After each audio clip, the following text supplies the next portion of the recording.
Hi everyone, welcome back to another episode of Against the Grain with another really disappointing result this week. We went ahead and brought in Cherry and it was disastrous. I've got another score starting with a 6 in the middle there, which is not what we want to see. I'm now just on the fringe of even inside the top 50%, which is just embarrassing at this point as a content creator.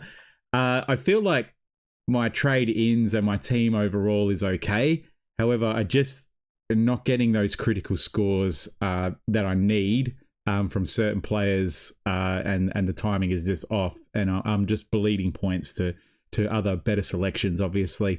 But we're going to continue on. We're going to stay optimistic. We're going to stay the course. We obviously learnt another vital error, or we learnt the same lesson again, not to chase points. I should never have brought Cherry in. It wasn't part of what I was doing. However, as I voiced last week, and I'm sure many of you felt the same way, his run was just undeniable, and we thought he was going to go on an absolute scoring frenzy. So I wasn't alone there, but we absolutely could have made a different choice. So being in this position, and I'll just get that off my screen as quickly as I can. Being in the position I'm in, I probably take a different course to most. I now have to really start taking some risks to get my score up, and for me, I'm personally looking for scoring and value. I think if it was just a normal time of the season, it really is time to do some value shopping, but I think for most people, if you're doing okay, you brought Cherry in, you had Cherry in your team already, I'll just throw out some maybe just sideways changes that you might actually decide to go with. Obviously, 3 weeks is also the consideration to hold Cherry. I was probably more on the edge of it being more of a 4 to 6 week ban, which is obviously an immediate trade. 2 weeks is probably a guaranteed hold. I would probably, even in my position, heavily consider holding Cherry for 2 weeks. But just that, nothing comes easy. It always throws up decisions for us to make. I think at 3 weeks, if you're in the lower end, like me, you probably need to trade. But I think if you're doing okay, you've got, like, say, a Bontempelli or a Dacos, Bontempelli, Dacos, and Cherry in your side. Congratulations, you've got a really strong side for this time of year. But if you don't have, maybe even Gorn is a sideways trade that you could keep your structure with. I think that either Bontempelli or Dacos is also a totally fine sideways move. If you're not in position to boost, I would look to go sideways. But for me, my team doing as badly as it is doing right now, I think I'm almost forced to boost and forced to find value. So just going through my team overall, we had Sinclair obviously doing Sinclair things again. I'll triple, quadruple down on him being D1 this season. Looks really solid and consistent, with good both decent ceiling and floor scores. Zorko was okay. Scaled down was probably someone I was looking for a bit more from. Worked into the game, didn't have a great start. A 96, I think I said already, got scaled down from 100, but that's okay. Worrell was one of our trade-ins. Was okay again. Everyone's just doing okay. A 97 at his price was handy. He'll continue to make money, and hoping that he becomes, a keeper. I don't think he's quite top 6, but I think that between that 8 to 10 range, which he could sit in, is probably good enough for that position and become my D6. Joe Fonte, again, was good without being great. Probably did enough for us to justify the pickup, but, again, it's just this one so-so score after another. Blackiston was forced to keep him, would have preferred to trade him out, basically because of the carnage of the previous week. Dropped another 60. He scored 60, I think 62 and 63 or something like that for the whole season. So looks like he's just going to punch out 60s all day. Questions around whether we keep him, whether we don't, just from a live body point of view. But again, yeah, probably high on trade plans. I'd probably be one of the last people still holding Blackiston at this point. Sarong didn't play. Bo Allen, another person that we brought in, got a 69. Nice. That's a solid score, and we'll continue to keep him. Jakes didn't play. Butters ended up being the captain.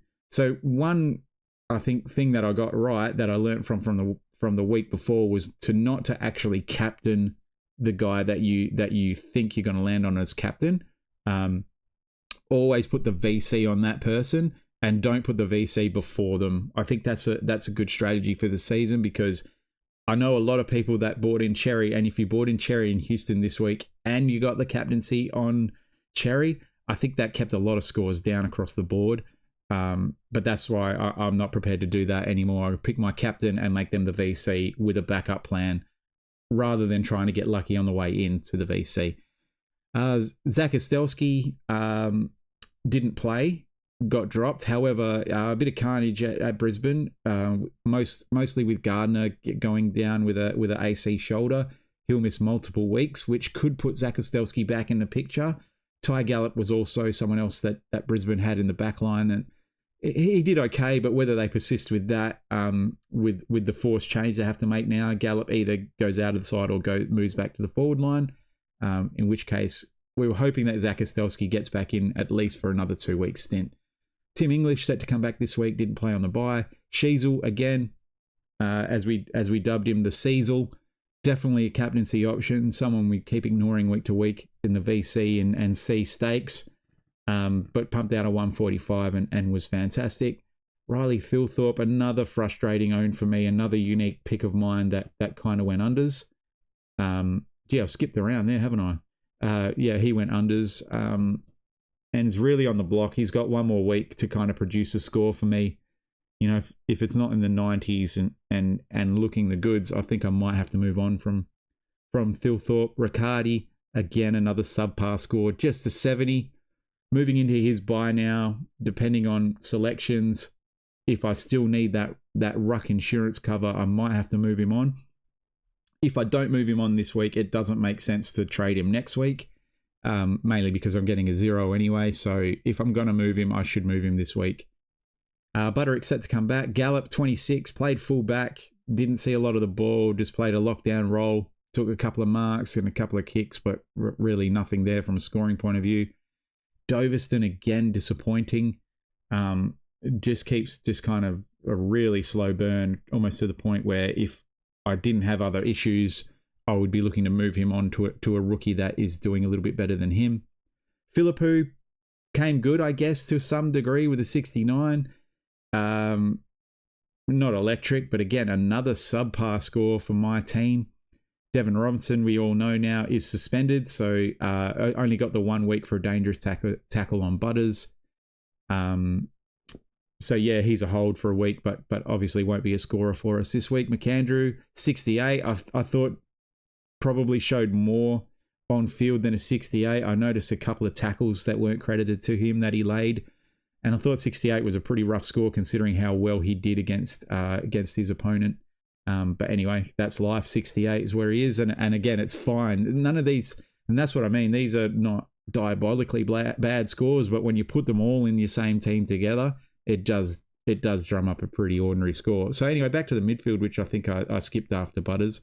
Lachie Neale, frustrating, got tagged early, worked his way through it and got back in the game.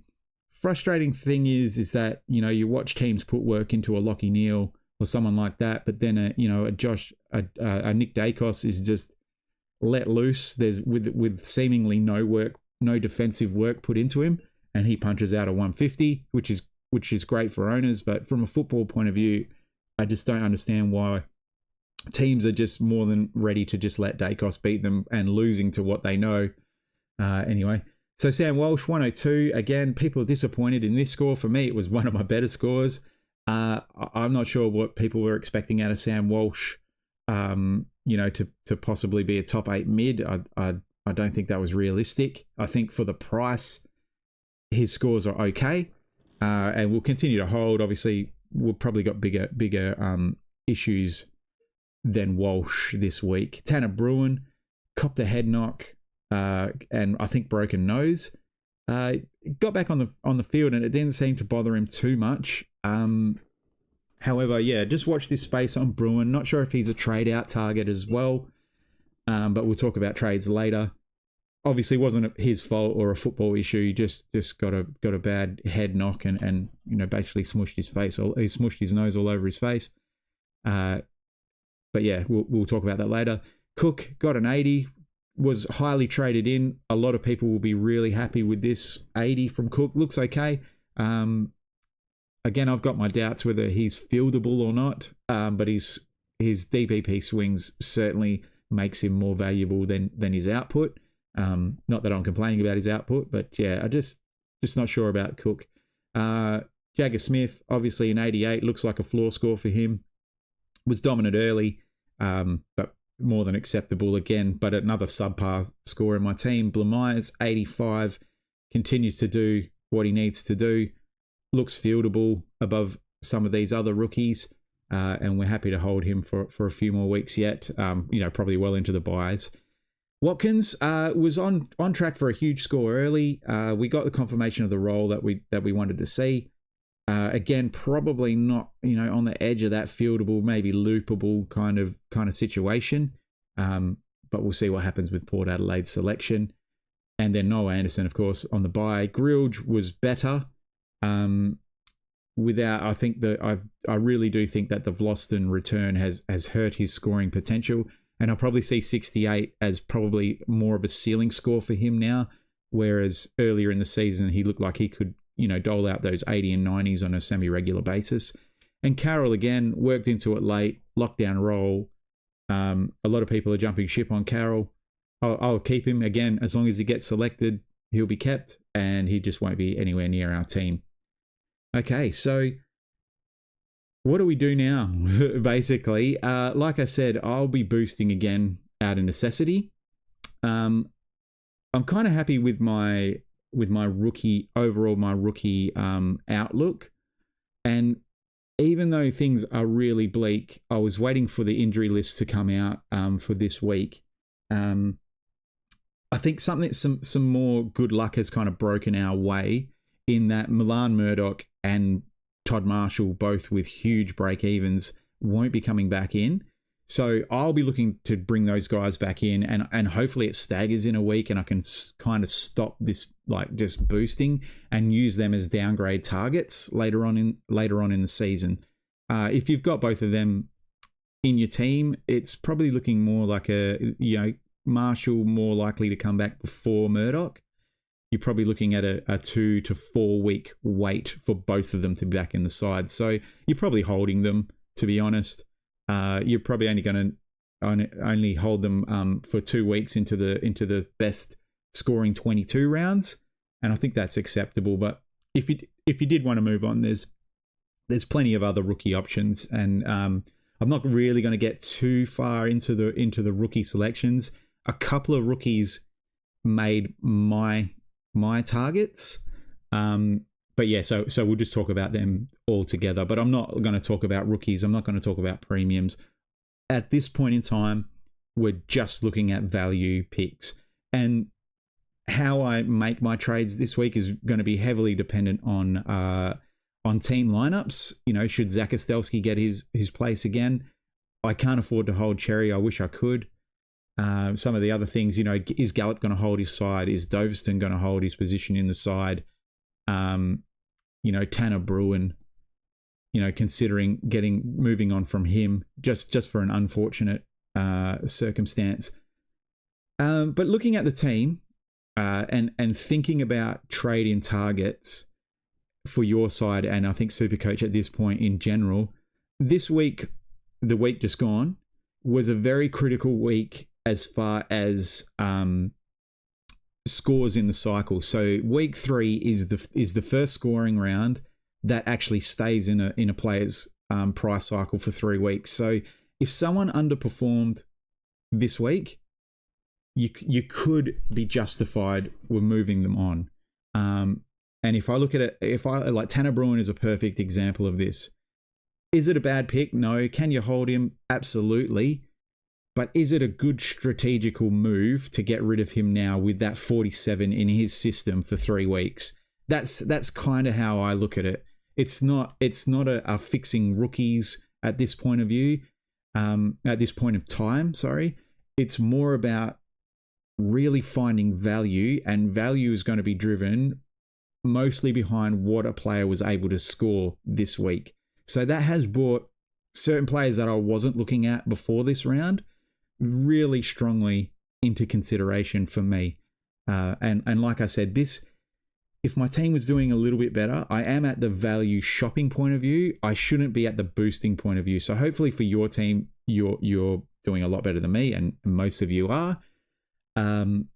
You should be not looking at rookies so much anymore, unless you've got, a Caleb Windsor or some failed, Parrish sort of failed mid prices. You can kind of look to get those guys down to rookies if that's what you feel you need to do.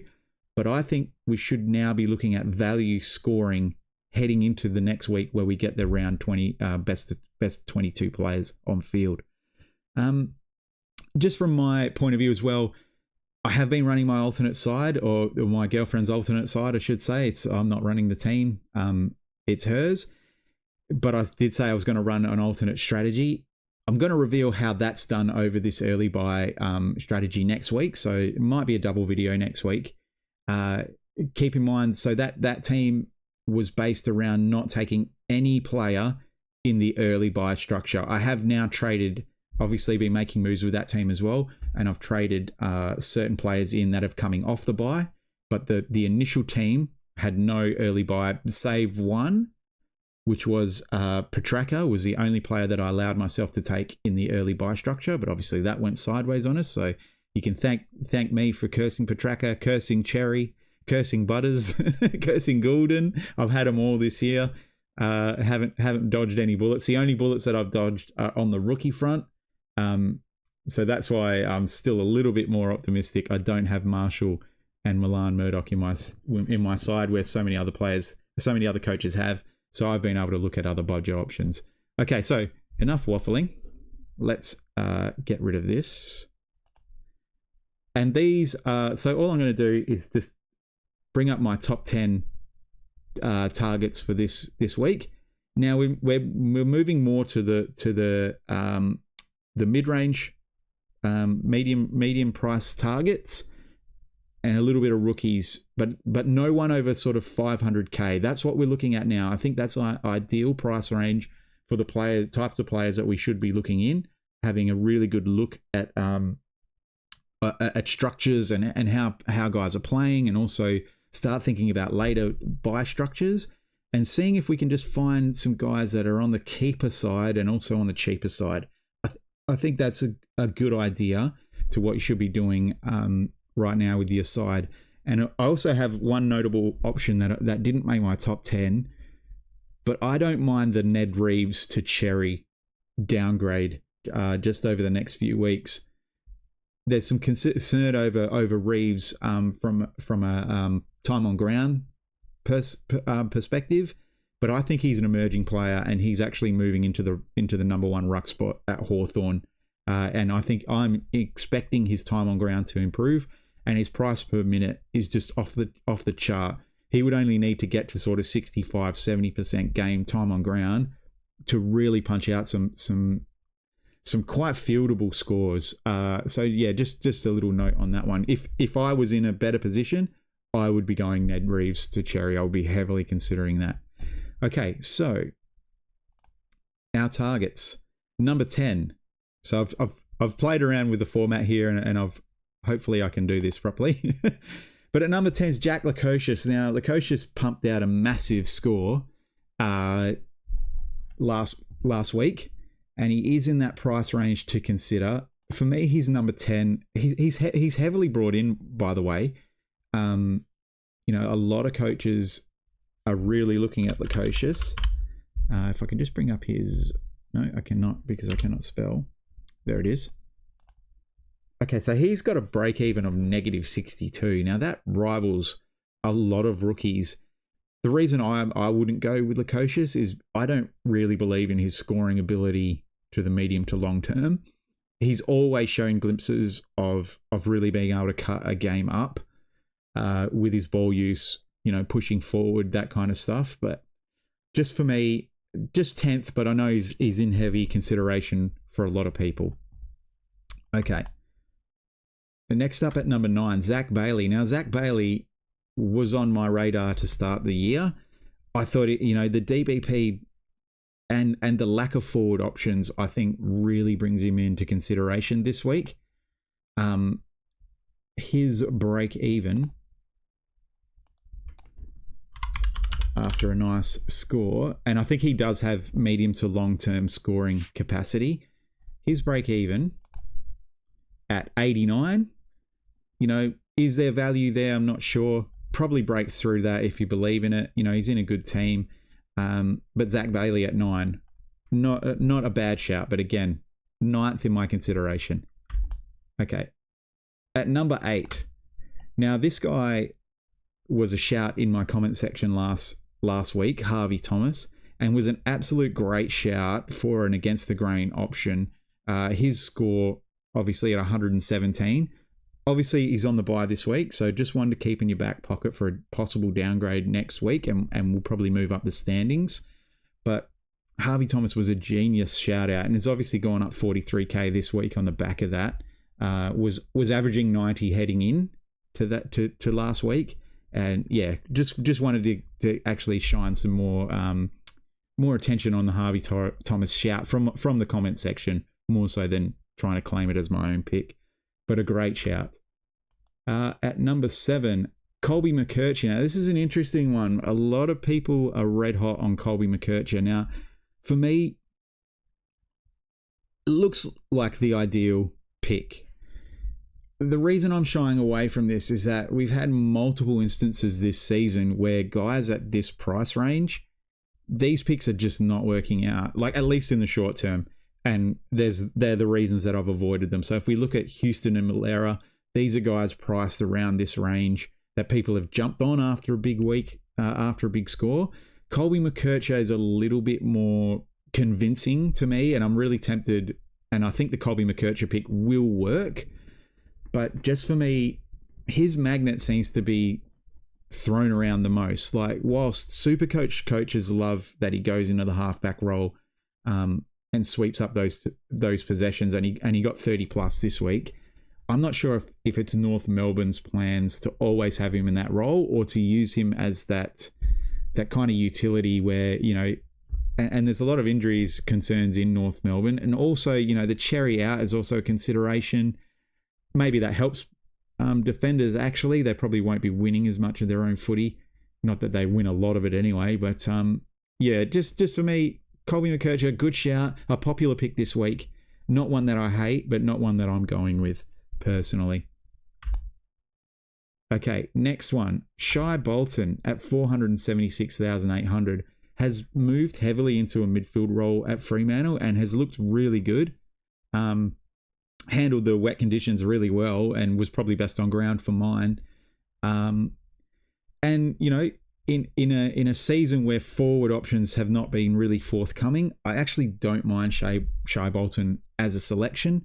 He's probably number 2 as far as who I would like to bring into my forward line. I think he can maintain. There's always that question around Fremantle. Is there too many mouths to feed? Also, a bit of a maligned player. Shai Bolton can go, missing or doesn't always do the team things, but I mean, he's having you can't argue with his form, and he's having a really good year to date, and still under 500k. I think is probably most likely to make that sort of top 8 forward line for the rest of the season. I don't see, even with Young coming back, why they would mess around with Bolton's role too much, and we may even see Young move back to the half-back line. But yeah, I'm not sure. Anyway, Shai Bolton, not a pick that I hate. Okay, coming in at number 5. Now this is interesting. Okay, so I've just given a little bit of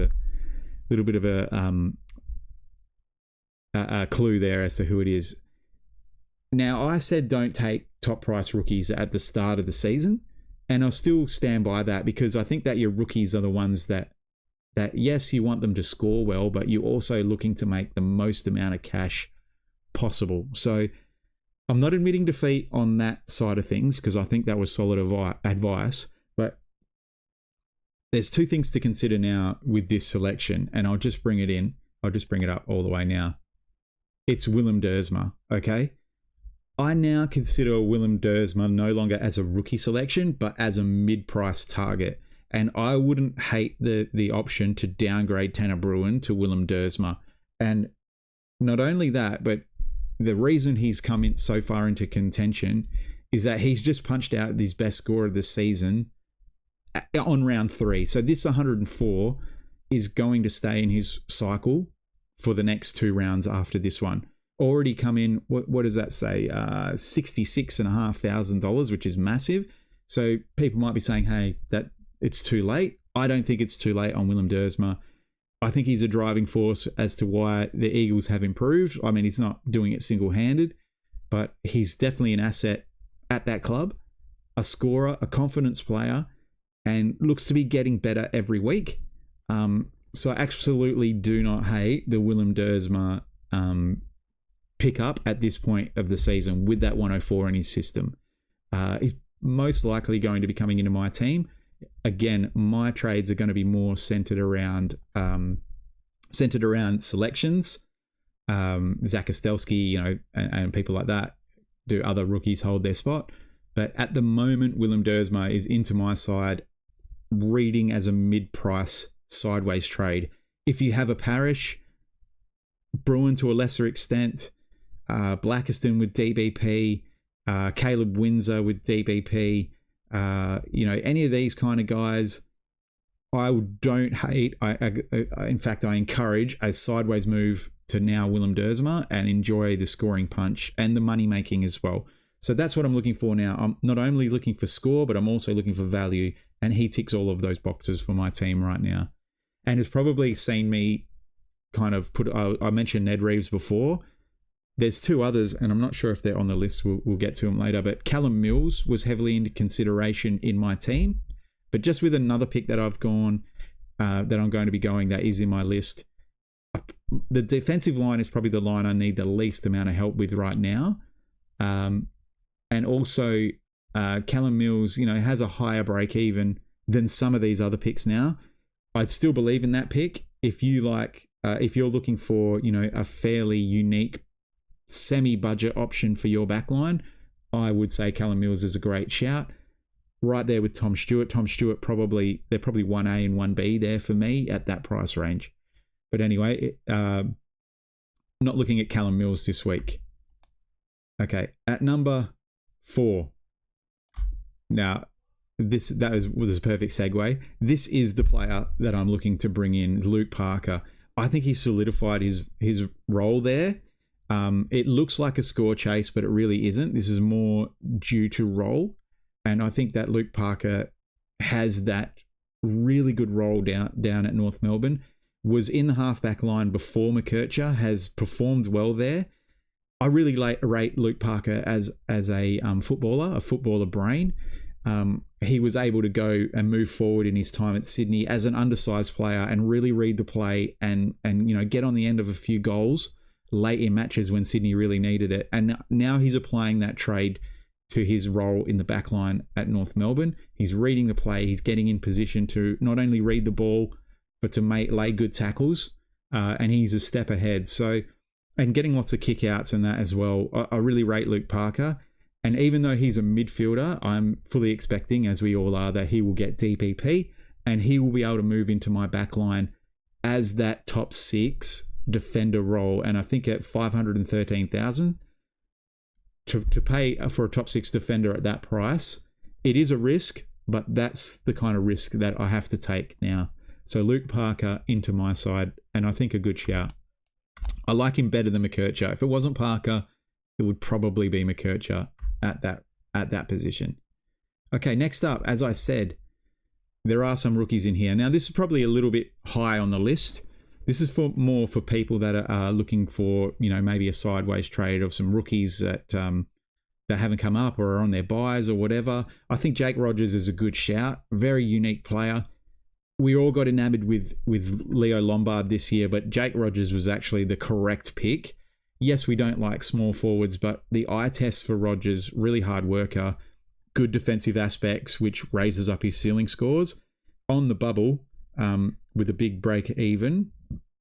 Let me just have a look at what his break even is. I think it's like -30 or something. -60. So that's a considerable. That's probably why he's so high. That is a considerable break even for a person at $180,000, and I think a good shout there. If you're looking for something a little bit different, looking for good job security, you can do worse than Jake Rogers. At number 2, Josh Lindsay. Some of us traded out Josh Lindsay after he was omitted from the side. I was one of them. I was really looking for that cash gen. I didn't hate the pick. I didn't hate the hold. May have held him in another version of another team somewhere, but perfectly fine to bring back in on that the performance. The Eagles will have some outs again this week due to injury. Elliot Yeo is out for 2 to 3 weeks. Milan Murdoch not coming back into the side for probably at least another 2 weeks. And now also with the suspension of Devin Robinson, Josh Lindsay is not going anywhere out of that Eagles side. And with a massive, I think he has a really considerable break even. Put in Josh. There's a million Joshes in the league. Okay, so he has a -59. So if you look at Rodgers with a -60, at 180,000, you can sort of get a gauge of how well Rodgers has actually been scoring and how consistent. But Josh Lindsay, obviously a cheaper option, which by default makes him a better option. Now, number 1, this guy was on my target list last week. And we were waiting and watching to see what he did this week, because he's on the bubble this week. He wasn't last week, which is why we didn't bring him in. But my number 1 trade target this week is Tim Kelly. Tim Kelly's punched out 119. He's at 401,500, which makes him excellent value. Do I think he's going to continue at this scoring rate? Not really, but like I said, an engaged Tim Kelly has a break even of 28, can average between 90 and 95 with his eyes closed. That's the ability of this guy. And if he continues to play at this level, and obviously, he's a bit of a front runner. He was really good in Geelong with a really good side. And obviously when the Eagles kind of hit the skids a bit, he was kind of one that checked out. And now that the Eagles are playing good footy again, he seems to be rejuvenated. It is what it is. But he is a guy at 401,500 could really sneak into that top 6 forward. I think him and Shai Bolton are both of the guys at value. I probably like the Shai Bolton pick a little bit more, and I'm also conscious of sort of how many Eagles I have in my side at this point.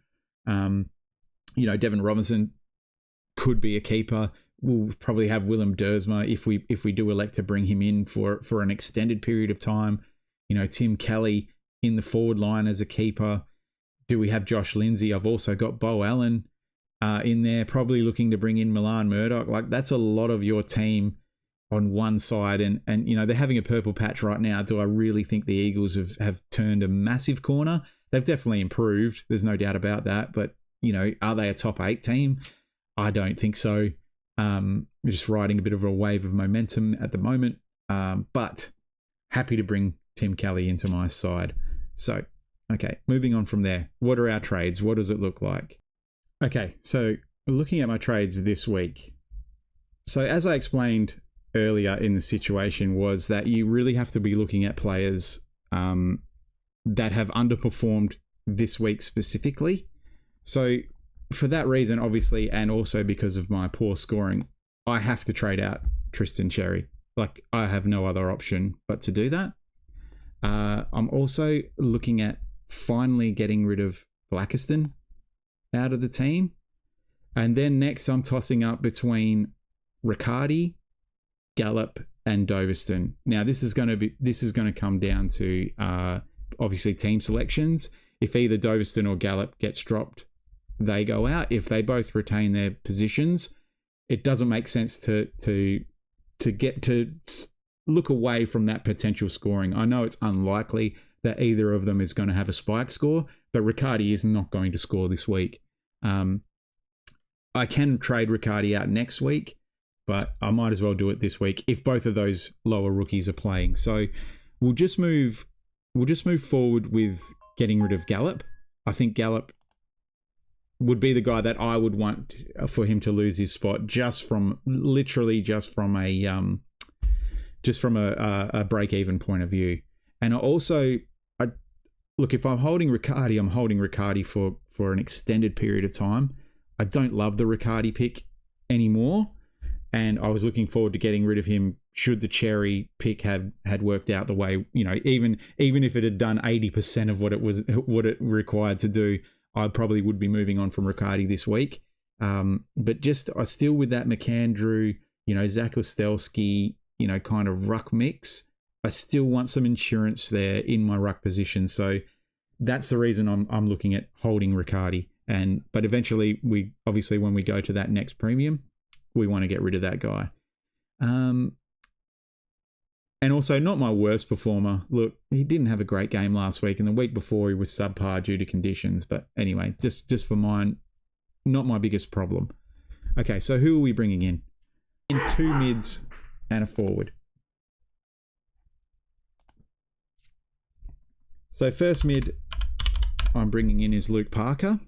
Now, Luke Parker is actually being brought in as a defender. I want to secure Parker's price now, obviously with that huge 161 in the system. And again, that's the most important score. That's going to stay in his price cycle for 3 weeks now. And if he continues to perform, this guy might go into sort of, borderline uber premium prices really quick. So I think if you want Luke Parker, yes, he's had one rise of 37.1k, but that 161 is going to ensure that his price continues to rise. And if he can, punch out another score of sort of 110 plus, which is, I'm not saying that's where his average is going to sit season long, but one more of those, and that's going to then duplicate his price point to, kind of the other side of 550, which, at that point you don't really become a bargain.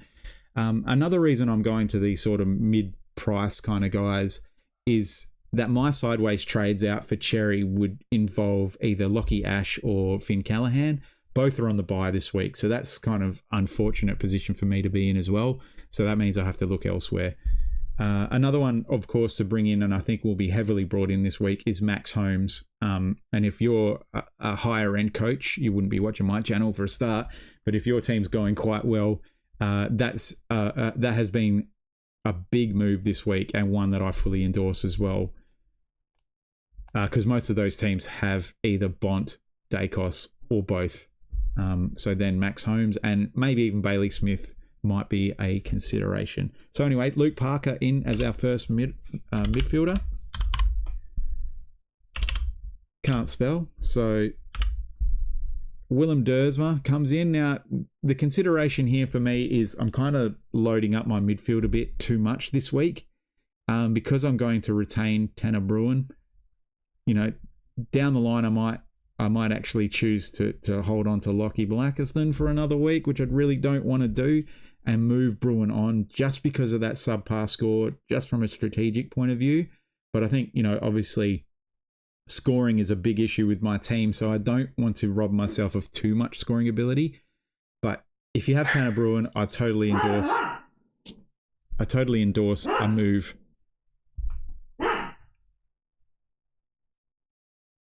I totally endorse a move to Willem Dersma from Bruin. Okay, and the last one, of course, as we stated, my number one target for the week, Tim Kelly comes in. Not Tim Keeley. Tim Kelly comes in that forward, in that DPP capacity. Hopefully he can continue to punch out. I don't think his average is going to sit 100 plus, but certainly I'm optimistic for a 95 plus from Tim Kelly, which would be completely acceptable. He would stay in my team, almost be the last possible trade out. But yeah, I'm hoping. This is a risk. Like, I'm not saying everyone should do this, but for me, I need a pick like this to come off if I'm going to be any type of competitive. And I have my own leagues as well. Obviously, I'm not saying that I'm going to be anywhere near the pointy end for any prizes or anything like that, but just for my league play, I need to take some risks. I need to get some points back, and I need to be competitive again. And also, for the sake of the channel, I need to punch out some scores with some I need to punch out some scores with some respectability. Otherwise, the viewership is just going to go further off the deep end. Okay, so let's have a look at the side now when we move the magnets around and we get it all together now, like how it looks. Okay, so whoops, sorry, double click that. So obviously we get all the bye players off the field in Sinclair and Fonte. Again, if you look at our back line now, we've got Zorko, Worrell. Obviously, Jakes is fieldable for the most part. But we've also got Sinclair and Fonte on the bench. So that's 5, decent scoring players that I'm happy to go into bat with into the round of 22s again. Obviously, when the DPP hits, which is only one round of the 22, I'll be able to throw Parker into the back line. And then I'll have 6, it's not a completed back line, but I'll have 6 on-field scorers, and we'll have removed all of my rookies from the field already. Okay, so with the midfield, obviously, sorry, we'll just move English back on. So Riccardi, again, he swings into there. Hopefully Zach Ustelski gets a run and he can go into the flex, which will enjoy, maybe a 50 or 60 floor ceiling score from Zach Ustelski to replace the 60 of Blackiston that we're not going to enjoy this week. Okay, so getting these guys in. Watkins probably sits out.